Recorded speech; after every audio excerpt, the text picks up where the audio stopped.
Renungan malam sebelum tidur. Sahabat Kristus yang mengasihi dan yang dikasihi Allah, Mbok Suroto dan Pak Suroto adalah pasangan pembantu keluarga kami yang merawat Villa Bandungan. Mereka telah menungguku dengan tersenyum gembira seperti biasa. Meski wajah mereka tampak makin keriput dan dengan gigi yang ompong di sana-sini, saya tidak pernah melihat mereka berwajah suram. Kesedihan, konflik, atau pertengkaran mungkin jarang menghiasi rumah tangga mereka. "Boroto!" teriakku tak kuasa membendung diri untuk segera memeluk kedua suami istri yang setia membantu keluarga kami. Sambil memegang tubuh kecil Pak Roto, aku bertanya dalam bahasa Jawa yang akrab, "Pak Roto tidak sakit? Kok kelihatannya agak kurus?" "Ah tidak, dari dulu ya cuma begini saja." Biasa selorohnya menimpali pertanyaanku. "Ini saya bawakan titipan bingkisan dan amplop dari Mama. Silahkan diterima." Pak Roto menyambut titipan itu dengan wajah gembira dan sekali lagi memegang tanganku sambil sedikit mencubit, saking gemes karena sudah lama tak jumpa. Lalu mengambil tas ranselku untuk dibawa ke kamar. Kali ini aku membawakan jarik dan kain sarung. Mereka memang pembantu setia dan saksi mata dari seluruh tingkah laku dan kenakalan kami di Bandungan. Mereka sudah ada sejak aku masih berumur 6 tahun. Sikap hidup mereka sangat sederhana, dan wajah mereka selalu tersenyum penuh sukacita. Mungkin karena falsafah hidup mereka menerima apapun yang Tuhan berikan kepada mereka. Sahabat Kristus, aku pernah berpikir, apa enaknya ya jadi orang seperti katak dalam tempurung. Yang diketahui ya hanya itu-itu saja. Nggak pernah keluar kota, apalagi ke daerah atau ke luar negeri. Namun wajah mereka selalu gembira. Itu yang membuat aku kepo, membuat aku ingin tahu rahasianya apa.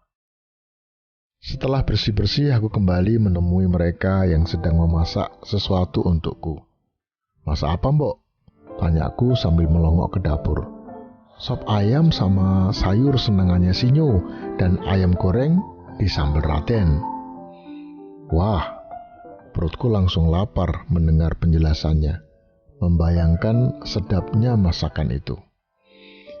Tidak lama kemudian, hidangan disajikan dan kami menikmati bersama-sama. Kesempatan makan bersama itu kumanfaatkan untuk bertanya hal yang selama ini kupendam. Sepertinya Mbok Roto dan Pak Roto selalu gembira. Padahal hidup kalian hanya begini-begini saja.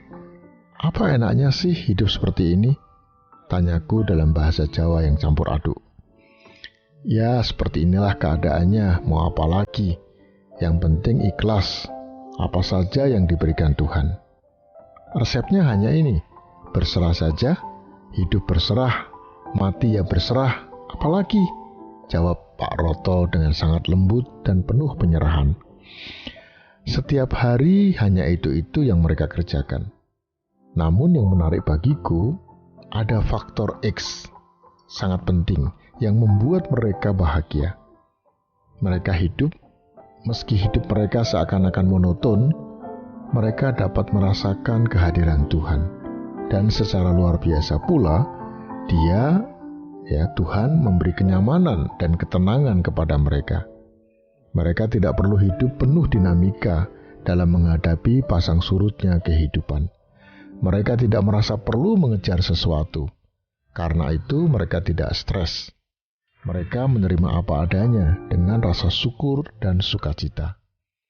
Lalu aku bertanya kepada diriku sendiri, apa manfaat hidup mereka yang monoton ini bagi orang lain? Anehnya, waktu aku berpikir seperti itu, aku pula yang menjawabnya. "Nah, kamu baru saja belajar sesuatu dari Mbok Roto dan Pak Roto.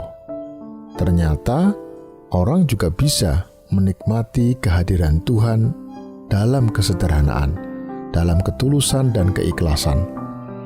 Kata semeleh dalam bahasa Jawa kurang lebih artinya bersandar atau berbaring dalam kehadiran Allah.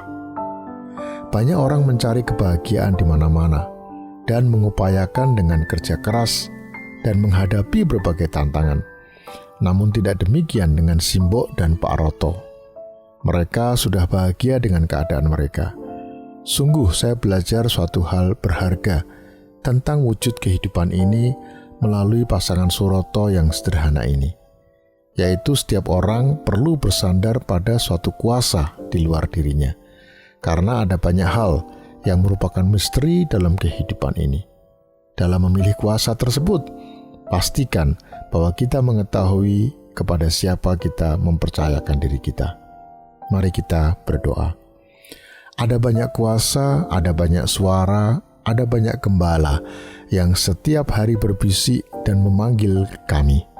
Dalam kebingungan kami ya Tuhan, untuk memilih kuasa yang benar, sertai kami untuk berani mengambil keputusan yang benar. Amin.